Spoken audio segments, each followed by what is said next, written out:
Hi guys, myself Shreyapan, CSAT faculty. Coming Sunday, Group 1 test நடக்க போகுது. ஓகேவா? So இந்த லாஸ்ட் 1 வீக்ல நீங்க என்ன பண்ணக்கூடாது டோன்ட்ஸ் அப்படின்னு சொல்லிட்டு பாத்தீங்க அப்படின்னா புதுசா எதுவுமே படிக்காதீங்க. ஓகேவா? PVQ மட்டும் தான் ரிவைஸ் பண்ணணும். வேற புக்ஸோ இல்ல வேற மெட்டீரியல் தனித்தனியா நீங்க எடுக்காதீங்க. ரெண்டாவது பயப்படாதீங்க. அந்த எக்ஸாம் ஃபியர் இருக்கும்ல அது வந்து உங்களுக்கு வரக்கூடாது. ஸோ எக்ஸாம் சென்டருக்கு வந்து அவங்க சொல்லியிருக்க டைமுக்கு முன்னாடியே ரீச் ஆயிருங்க.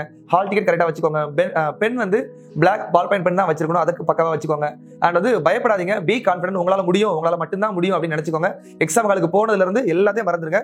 நம்மளோட ப்ரிப்பரேஷன் கண்டிப்பா அங்க வந்து என்ன ஆகும் உங்களுக்கு ஹெல்ப் பண்ணும். ஓகேவா? கைண்ட் ஃபுட் நல்ல ஃபுட்டா எடுங்க.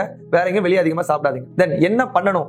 நல்லா தூங்கணும், நல்லா சாப்பிடணும், நல்லா PYQs பிராக்டிஸ் பண்ணணும். திரும்ப PYQs மட்டும் தான் பிராக்டிஸ் பண்ணணும். ஏன்னா நாட் ஒன்லி டிஎன்பிஎஸ்சில குரூப் 1, குரூப் 2, குரூப் 4 எல்லாத்தோட GS கொஸ்டினையும் பாருங்க.